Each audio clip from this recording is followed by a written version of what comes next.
Alright, going to do a video quickly on the origin of this right here, Sudoku. Am I saying that right? Sudoku, yes. Yeah. Okay. Wife was a real big fan of this thing because she likes brain teaser types of things, crossword puzzles and word finds, stuff like that. And, you know, whatever, just between doing things, meals and whatever else and work and things, she just sits down and does one of these occasionally. But I don't know why it was, but it was like every time she'd be doing one of these, I'd get like this irritated feeling and just like kind of mad about it. And the other day, the Lord put it in my mind, why don't you look at the origin of this thing, the Sudoku thing? And I thought, yeah, okay, you know, to me it just was like, well, you know, it's not my thing. But I'm kind of shocked to see what the origin of the Sudoku thing is. I'm going to show you this and how Satan is so subtle he can get things into your home without you even realizing it. So here we have the article that I found. It says here, Sudoku has its deep roots in ancient number puzzles. Then it gets into magic squares. Check this out. Magic square puzzles, which involve the ordering of consecutive numbers into a square, comes to us from the mists of history. The magic square is first documented in China 2,000 years ago. The puzzle is both numerical and positional problem, as all the rows, columns, and diagonal lines through the grid must add up to the same number. Okay? I remember learning something about that in one of my math classes in my junior high or high school years. It was something similar to that, where you had to, the lines, vertical, horizontal, diagonal, had to add up to a certain number. I forget what the math class was called or the subject was called. No idea. But then check this out. Solutions were considered to have mystical properties and became part of the Chinese I Ching Book of Changes method of telling the future. That's called divination in our King James Bible. So this thing actually goes back what looks like a seemingly innocent little, oh, it's just innocent, just fun, whatever, little brain teaser. No, it's actually divination. And I know somebody's going to say, well, I don't use it for divination. I don't use it. But you see, the Bible says to abstain from all appearance of evil. Right? And very interesting. We'll show you a bunch of more connections here. This is the guy that supposedly came up with this thing. Basically, he didn't really come up with it. He just popularized it. Started bringing in the thing of, you know, these number puzzles, these magic puzzles, and making them popular. Interesting connections with this guy, and but his name's Leonard Euler. Here you can see it, and he's also tied to Isaac Newton and Gottfried Leibniz, whatever how you pronounce his name. Some interesting things here. We'll show you where he was educated at and some of his other connections. Just, you know, again, what's the mindset of why would you take a magical puzzle and bring it into the mainstream? That's important to understand that. French interlude, where's that at? Brief and localized. Yep. A brief and localized version of Magic Squares appeared as a newspaper puzzle between 1890 and 1920 in France. That's very interesting because I remember growing up, the Lancaster New Era, Lancaster County, Pennsylvania, where I grew up at, they would have Sudoku puzzles right beside the horoscope. And I used to always think that's, you know, horoscope I know is bad, but, you know, Sudoku, I just didn't really think much of it. It's actually divination. So is that it for this article? One more section. Sudoku characters. If you know. Yeah, it says here, if you know the Japanese language, you may know that the Sudoku characters are actually ones that originated from Chinese. So again, it's not, you know, that this thing is just a Japanese, whatever, came from China. And there's a lot of mysticism within the Chinese and a lot of the Orient and things over there. So I thought that was interesting. But here's a PDF file on this Leonard guy that came up with the founder of the Sudoku puzzle that they traced back to. It says here, in October of 1720, at the age of 13, not unusual at the time, Leonard enrolled at the University of Basel, first at the philosophical faculty, where he took the freshman courses on elementary mathematics given by Johann Bernoulli, younger brother of the now deceased Jacob. And then down to in 1723, Euler graduated with a master's degree and a public lecture in Latin comparing Descartes' system of natural philosophy with that of Newton, Isaac Newton. So, philosophy. The guy that came up with the Sudoku thing, popularized it, was into philosophy. What does the Bible, the King James Bible, say about philosophy again? Yeah, beware lest any man spoil you through philosophy. Interesting. Very. But let's look at the University of Basel here. This is kind of an interesting thing. Here we have the picture from their website. History. Inaugural ceremony at the Basler Minster. Bishop Johann von Wenningen names Georg von Anlau kneeling on the front. First rector on 4th April 1460. And hands Mayor Hans von Flachslanden. There you go. The deed of foundation. Sorry, my tongue's a little tied right now. The university opened. The university opened with a mass held at Basel Minster on 4th April 1460. You can look up the Basel Minster thing. It's a huge, big cathedral. Supposedly a former Episcopalian church building. Yeah. So they say. Go down to the 4 faculties become 7. From the very beginning sentence. Yep. Let's read this paragraph here. It says, from the very beginning, the basic organizational structure was comprised of 4 faculties: theology, law, medicine, along with the faculty of arts, which later became the faculty of philosophy. The faculty of arts sought to provide a solid basis of knowledge and prepare students for studies in theology, law, and medicine. Otherwise known as spiritual formation, theological formation, formation of priests. Those are all words used interchangeably in the Roman Catholic, Vatican, Jesuit structure. That's what they use to, in various forms, to either say, we're going to open up a openly Jesuit institution, an openly Catholic university or college, or a quote-unquote independent college or university. But it's still the same basic tenets, whether you go to an openly Catholic or Jesuit or not institution. And the next section, periods of prosperity and of stagnation, that starts with the Reformation years. Okay. Says here, the Reformation years were a true test for an institution so strongly shaped by religion. No, it's called Catholicism. Yeah, very much so. And scroll down to the chronology. Find it interesting too for the Catholics out there, this is, you're attacking the Catholics and stuff. Did you see the symbology? Just hold on a second there. Why are Catholic educated men coming out and studying, first of all studying philosophy, and then getting into bringing magic, ancient Chinese magic, and making it mainstream, divination and stuff, dabbling in all this stuff. We'll get more into that here as we continue, but interesting picture there. Kind of tell who's in charge, you know what I mean? 1460, the University of Basel celebrates its founding at Basel Minster. And then 1527, the doctor, alchemist, and philosopher Paracelsus teaches as a professor of medicine. The medical establishment is tied in with this thing.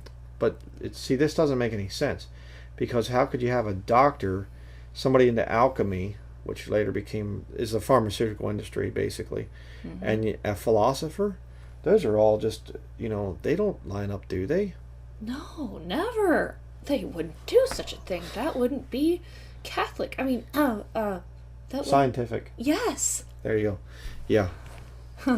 And if you think the modern medical establishment is part of real science, you're deceived. Yeah. It's not. This is another reason why you don't trust the academic institutions. You don't trust your quote-unquote medical doctor. Yeah. Understanding here, please, because I know some people are going to be like, you two are nuts. Well, we are, but, in this area, just listen for a minute. Alchemy is basically these guys, these alchemists and things, were always trying to find a way to turn different chemicals and make it into gold and things. It's chemistry combined with occultism is what alchemy is. I mean, look it up. And these philosophers and things like that, again, are basically Luciferians. They'll get into all this other stuff to try and explain away the Bible and things. Yep. So interesting. But what are we doing now? In 1590, expansion of the university library with the addition of 2,700 books from the former cloister libraries. I emphasize the word cloister because it is indicative of the Roman Catholic monastic order, whether it be a monastery or a convent of monks and nuns. Cloister means enclosed. Sometimes it can be an open cloister, other times it is usually closed. And ironically, there are dorm halls on college and university campuses that are almost completely closed in and could be termed as cloisters if you really want to get to the bottom of where that architectural design comes from. So there's even subtle monastic tentacles of Catholicism in your quote-unquote independent college and university campuses. Yeah. They just call it different terms. But let's continue. And 1822. Yep. What do we got there? The university begins publishing its course directory in German instead of Latin. Only the Roman Catholic Church utilizes Latin and loves to do so because most people don't read and understand the language. And hence the Catholic hierarchy in the Vatican, and of course the Jesuits alongside them, they speak in eloquent mannerisms and fair words and speeches, and it sounds all high and mighty because they speak in Latin. But Latin is really the true... How would you describe Latin? Well, it's just Latin is a language. I mean, fine, whatever, but it's just it was used by the Catholic Church for over 1,000 years to keep people in subjection. Yes. Keep people dumbed down. And, there's still Catholics that are very vehement in their desire for the Mass to be said only in Latin. And, that's the official holy language of the Catholic Church. So, Latin is an African language, too, by the way. So, that's kind of an interesting thing. Alexandria, Egyptian, things there. I mean, when you had Jesus die on the cross, there were 3 languages, Greek, Hebrew, and Latin, representing the 3 kindreds, basically, the 3 descendants of the sons of Noah, Shem, Ham, Japheth. Another study. But what are we going to next here? Then we go to the next article on Leibniz. The very first sentence, starting with over a period of about. Okay. And only that sentence for now.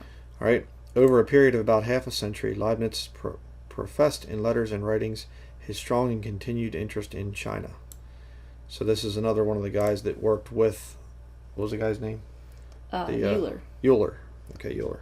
Yeah. So he was very much interested in China. You could even potentially say that this was one of the mentors of Euler, as we'll see later on why I say that as a possible theory. Okay. Go down to the sentence starting with it became Okay. It became persistently extended and more profound as a... You just read it. I'll just highlight. Okay. It became persistently extended and more profound as a result of the conversations carried on in Rome in 1689 with the Jesuit Father Grimaldi. From these discussions emerged Leibniz's vision of a hitherto unknown cultural and scientific exchange with China. A mutual exchange of knowledge in all areas in both theory and practice. Ironic, because that's what academia does today. They have a lot of theories about how to do things, but practical function of how to do, say, operating a farm. Academia says, we have a lot of theories, and they sound so plausible, but when you actually work on a farm and start a farm in practice, in practical functioning, it's a whole lot different. You throw out all the stupid academic theories, and you see very quickly what works and what doesn't. Yep. And then this vision of China, right here, that sentence, revealed in the foreword to the Novissima Sinica, is for Leibniz and Europe attributable to the Jesuit missionaries in China who at the time provided the most reliable accounts of China in letters, reports, and books. And one more sentence. In this very period, Where? very first sentence of that paragraph. Whoa. Come on, stop being so stubborn. In this very period stands Leibniz's direct correspondence with the fathers of the French Jesuit mission, who, as royal mathematicians and members of the Académie Française, had also been sent in 1685 by Louis XIV on a scientific mission to China. China's origins and relationship with the Jesuits traces back far beyond than most people think. Of the recent happenings of today, China now creating everything in the world, almost every Made in single... China. Yeah. Yep. Yeah. Or made in Taiwan or Hong Kong. It's all China. Yeah, a lot of the stuff I haven't even seen yet. She just, did the research. So yeah, this... Interesting. So you basically have a Jesuit instructing this Leibniz guy, and basically I can't say telling him to study this stuff and whatever else, but I mean, it's the Jesuits, they're missionaries getting into these countries and things, and again, that's what people don't quite understand. I mean, 1540 or so? 1540 was the founding of the Jesuit order. Yeah. And since 1540, these people have been going around the world and infiltrating literally every country on the map. They get kicked out of countries. Do the historical research. The Jesuits have been kicked out of countries. Why is that?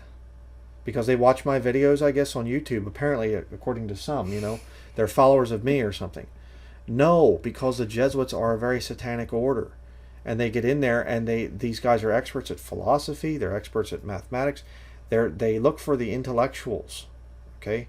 The ones that really, follow the Luciferian formula of Genesis chapter 3 of, yea, hath God said. That's what these guys do. And they will get into politics, they will get into medicine, they will get into whatever they can to bring people into bondage, to bring people into subjection. Spiritual bondage. You bring spiritism type of stuff into your home and you leave it there. We're going to be burning these after this video is done. Just wanted to use them as props, but if they can bring spiritual things into your home, they're gonna diminish your effectiveness as a Christian. So just wicked. But anyways, is there anything else in this one? No, not of this article. Okay.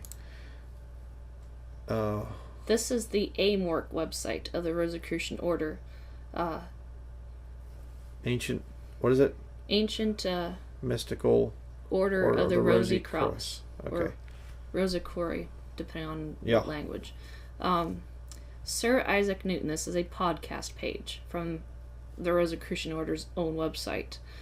Sir Isaac Newton, mystic and alchemist, staff of the Rosicrucian Research Library. Many people are familiar with Sir Isaac Newton, 1642 to 1727, one of the most extraordinary scientists and mathematicians in the history of humanity. In this article, the staff of the Rosicrucian Research Library introduces us to Sir Isaac Newton, passionate, mystic, and the world's most famous alchemist. I just have to tell a little blurb of a story here about Newton. Back right after I got saved, I made the stupid mistake of thinking online dating site through a website called christianmingle.com was the name of it. And, I had posted a profile on there, thinking, you can imagine that I thought at the time, I'll be able to find a husband through this website or something. Well, obviously the Lord didn't want that to work out, and I thank Him for that. But the point of this story is somebody had sent me a message, and they mentioned the word Isaac Newton was a Christian. I forget what the whole message said before that, but they tried to portray Sir Isaac Newton as a Christian, as an actual Bible-believing Christian per se. And when I read that, I thought to myself, let me look this up. was he really a Christian? And I did a little bit of research. I didn't find this at the time. The Lord showed me this recently. But at the time, I got a funny feeling about Isaac Newton being heralded as a great Christian man and scientist. And so I disregarded the rest of the message because I thought to myself, if this, professing Christian guy on this website is saying that Isaac Newton was a Christian, and thus far my research doesn't tell me that that's the case, and knowing my background, I really felt odd about Newton being called a Christian. I said, well, I'm not even going to try and take heed to anything else this guy is saying. I think it was something to do with me saying I was a Ron Paul captain, neighborhood captain, I forget what the thing was called, for the politics thing, which I was actually, that whole thing started only because a local businessman from my hometown hypnotized me into the political scene, but that's another thing. And so I pretty much thought, well, I'm gonna be very, very careful about who I listen to for advice or what they say, because if they're calling Newton a quote-unquote Christian and he doesn't sound like it, then what else are they going to try and, lead me astray on? So right after the Lord saved me, I got a funny feeling about Newton supposedly being a Christian. And obviously he's not, because the Rosicrucian Order's own website states he was a Rosicrucian and alchemist. Yeah, both occult things. Yes. And but the next tab also goes into more detail. And scroll down to Crossing the Atlantic section. And, some of this stuff I don't recommend reading. Okay, I'm not going to be putting links to any of this stuff. What is it? But this is very key. Crossing the Atlantic? History, yes. Throughout history. Throughout history, no, that's not the one. That one. Throughout history, a number of prominent persons in the fields of science and the arts have been associated with the Rosicrucian movement, such as Da Vinci, Cornelius Heinrich, Agrippa, Paracelsus, Francois Rabelais, Teresa of Avila, John of the Cross, Francis Bacon, Robert Flood, Jacob Bem, and... Yeah, you can read the whole list, or it doesn't matter. Pascal, like Pascal's triangle that you're taught in your mathematics classes in public schooling and college and university stuff. Baruch Spinoza, I think that guy was a Jesuit if I'm not mistaken.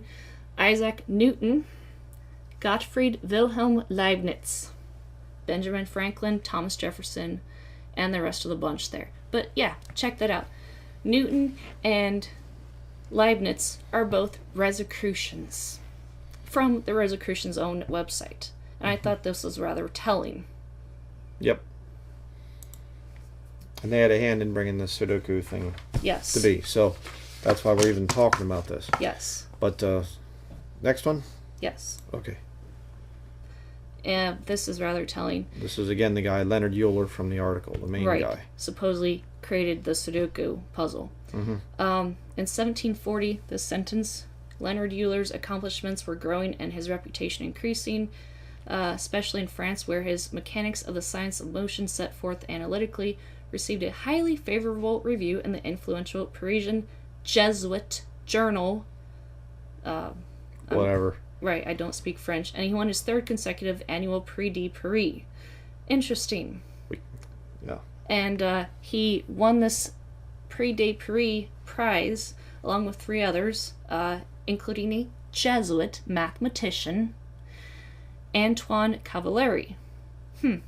Have to wonder if the other 3 were also the other 2 that Bernoulli and Colin McLaren have some Jesuit ties.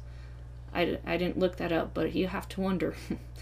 And so that's from the Leonard Euler Mathematical Genius and the Enlightenment book, as you can see. And the next book, The Early Mathematics of Leonard Euler. In 1740, he was asked to cast a horoscope for the young Prince Ivan. Interesting. Sudoku tied in with horoscopes. And on down to Euler won a 1/4 share of the Paris Prize on the ebb and flow of the tides, sharing the prize with Daniel Bernoulli, Colin McLaren, and Jesuit mathematician Antoine Cavalieri. Interesting. Then, so that's another book that says that he worked with Jesuit mathematicians and Jesuits in bringing about his ideas and theories. This is a book called The Jesuit Contribution to Science, a History. And it talks about how Newton and Leibniz had a hand in creating differential and integral calculus, which was used by Leonard Euler in his work. And yep, and again you can see I'm not going to read all this, but you can see the Jesuit connections here and here. Yes. To Leonard Euler. Yes. And the last one, Puzzles Galore. This is rather telling. This is the back of a book called Puzzles Galore, Volume 1, Sudoku and Sudoku-like Puzzles. The Portuguese Jesuit missionaries right here brought the game to India, where it was enjoyed in the harem of the great Mughal. So, again, the Jesuit missionaries traveled around the world bringing this divination-based occultic game under the guise of Sudoku, in its modern-day term. The Jesuit missionaries love to spread this game around because it sounds so innocent, and I started playing brain teasers like Sudoku as a lost woman many years ago as a way to just kind of, if I was stuck on a problem, a math problem or something, I would play a brain teaser for a few minutes and then go back to my work and figure out, oh, okay, that's where I went wrong. Things like that. Mm-hmm. And never knowing, up until the Lord recently showed us a few days ago, never knowing just how occultic this game is. And it sounds so innocent. And trust me, I've gone through all the little reasonings of, oh, but it's fun. I'm not keeping that satanic book in this house. I'm burning it. Mm-hmm. And I hope you will do the same thing if you have this innocently in your home. It's a doorway for the devil to use and to get in your home and cause spiritual bondage and divisions and problems in your marriage and in your relationships.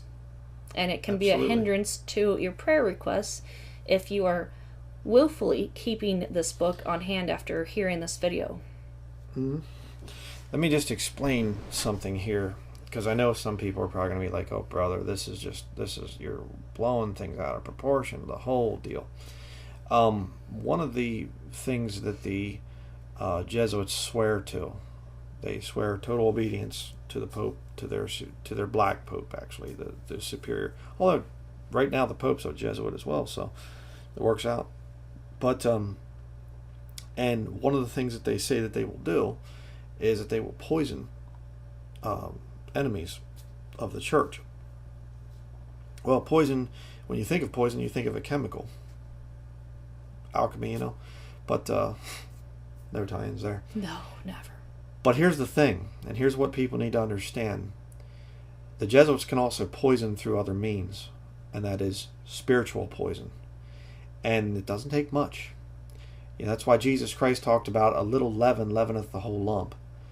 And you see, the Jesuits are masters at this thing, where they can get little drops of sin into your life that don't appear like it's that bad. It's not that bad. But they get those little drops, that little bit of leaven, and it just permeates throughout the house, and it messes things up.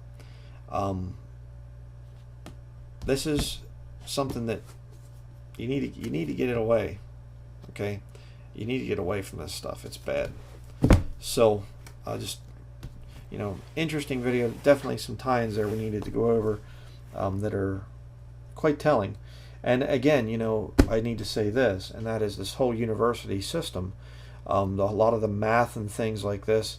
Wasn't he involved, this Euler guy, wasn't he involved in the pi formula or whatever? He was involved in a whole bunch of things. That's a whole different story I'm not going to get into. Yeah, he was, again, you're put through public schooling and you're taught about some of this stuff. And I remember the Dewey Decimal System. The guy was like this, I forget, it was a communist or something like this. I mean, it's ridiculous.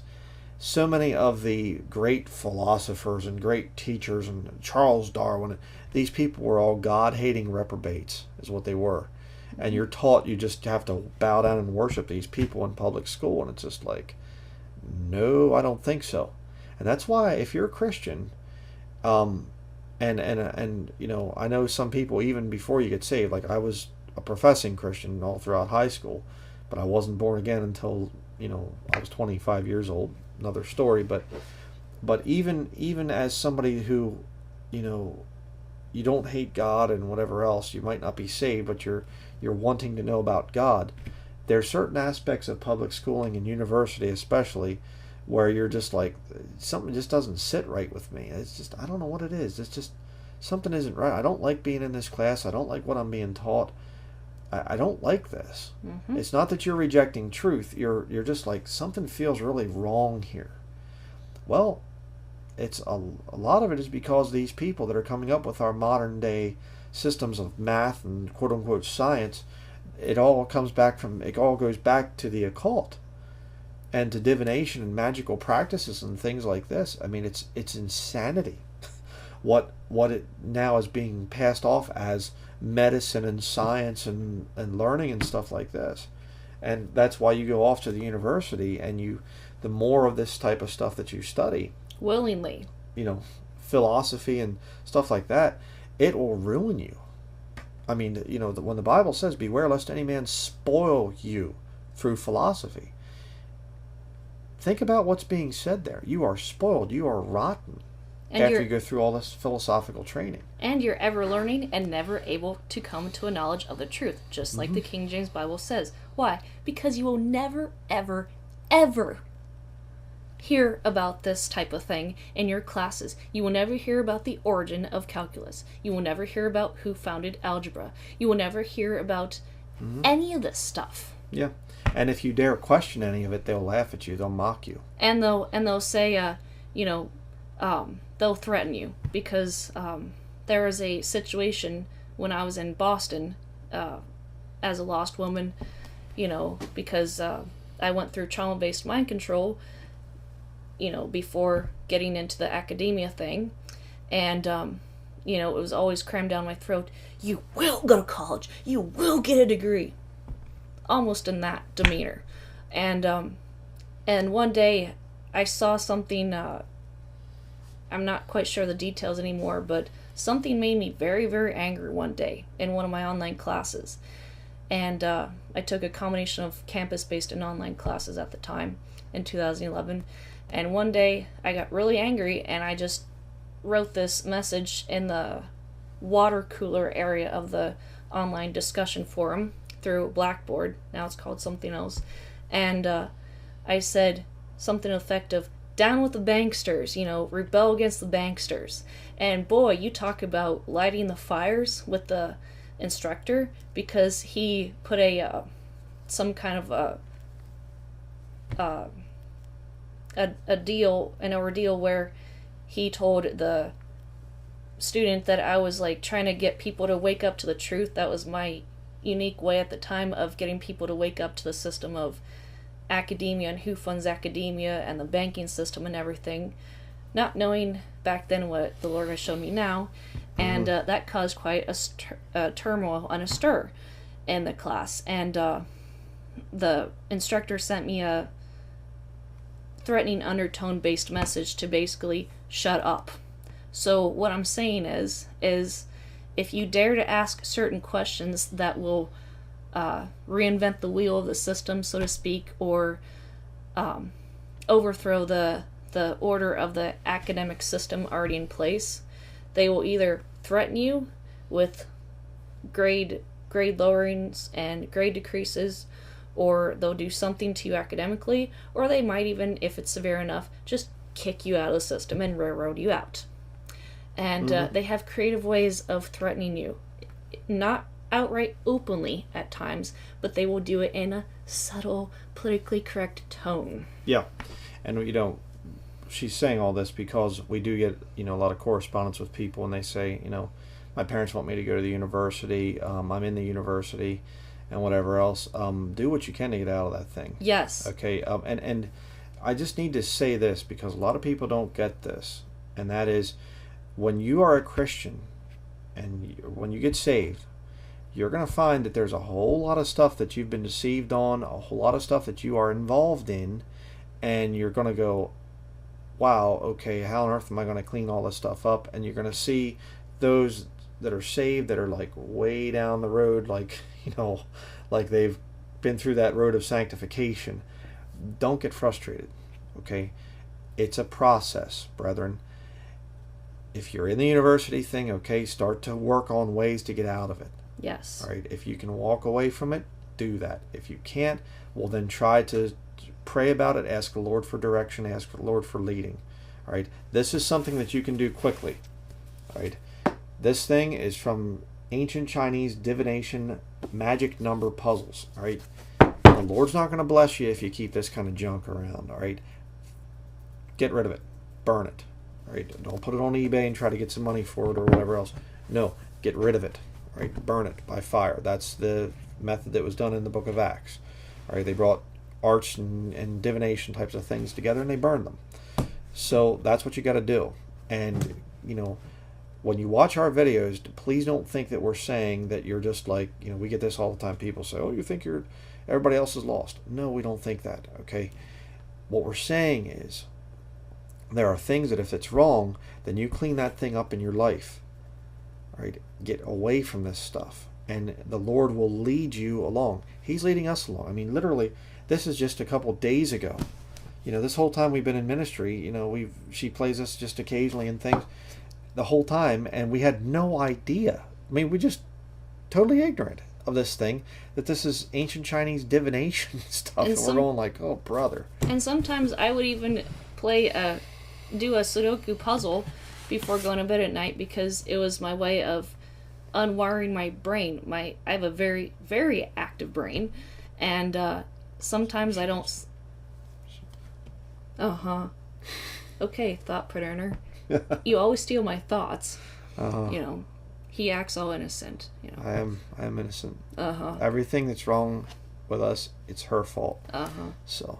Yeah. But seriously, yeah, she would use this type of thing to, like, when she's going to bed and stuff, and I always had a weird feeling about this, and I didn't understand why. So, and again, learn to rely on the discernment that comes from the Holy Spirit. If you start feeling kind of weird about something, do a little bit of research and see where did this, whatever it is, come from. So we've ranted enough here. Just wanted to do this video just as a little bit of a heads up to anybody out there. If you're messing around with this Sudoku stuff, get rid of it. Okay, it's Chinese divination essentially. I was ignorant until the Lord showed me. I had no idea. Yeah. And if you're ignorant about it too, please get rid of it by fire. And if you watch this in its entirety and you still want to comment and say things like, I don't believe you, that's a lie, that's stupid, I'm not going to believe this.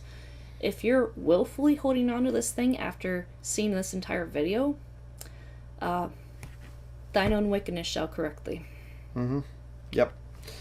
So that is going to be it. Thank you very much for watching.